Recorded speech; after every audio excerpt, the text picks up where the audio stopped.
ഇന്നലേക്ക് ശേഷം ഇന്നലെ മഗ്‌രിബ് മുതൽ നാം പ്രത്യേകമായ സ്ഥാനമാനങ്ങളുള്ളത് അല്ലാഹുവിന്റെ മലക്കുകളുടെ അടുക്കൽ അല്ലാഹു തആല അവന്റെ അടിമകളിലേക്ക് സൂചന കാണിച്ചിട്ട് ഈ മലക്കുകളെ എന്റെ ഏറ്റവും ശ്രേഷ്ഠരായ അടിമകളാണ് ഈ ഭൂമിയിലുള്ളത്. ഒരു നോമ്പുള്ളവരാണ്.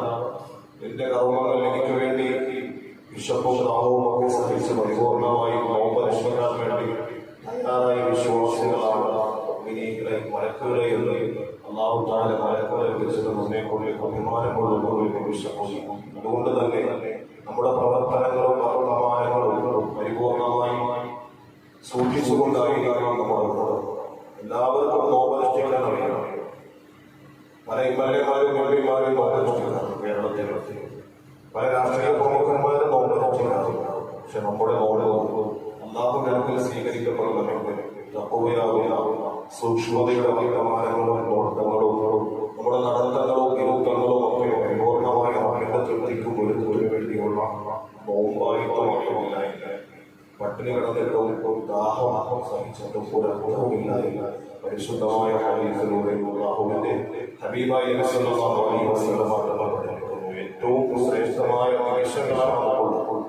ഇനി നമ്മുടെ ഓരോ പ്രവർത്തനവും റബ്ബിന്റെ അടുക്കൽ എഴുതപ്പെടും നന്മകൾ.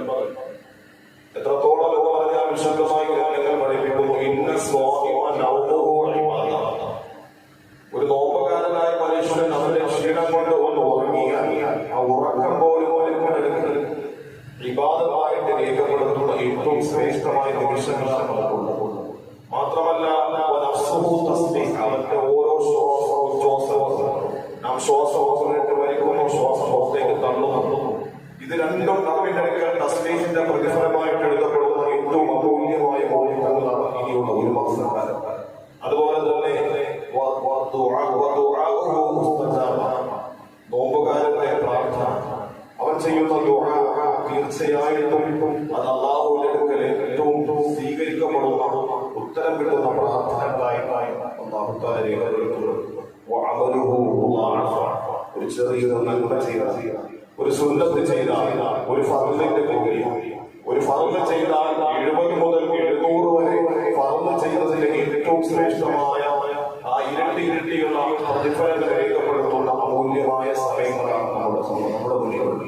അതുകൊണ്ട് തന്നെ ഈ മഹത്തായ നമ്മുടെ ഏറ്റവും ശ്രേഷ്ഠമായ ദിനരാത്ര തഖ്വയിൽ അധിഷ്ഠിതമായി റബ്ബിന്റെ തൃപ്തിക്ക് വേണ്ടിയുള്ള നോമ്പുകാരെ ഓരോരുത്തരും സ്വീകരിച്ചില്ലേ അങ്ങനെ ആകാൻ വേണ്ടി ശ്രമിക്കേണ്ടതുണ്ട്. അല്ലാഹു സുബ്ഹാനഹു വ തആല സ്വീകരിക്കുമാറാകട്ടെ.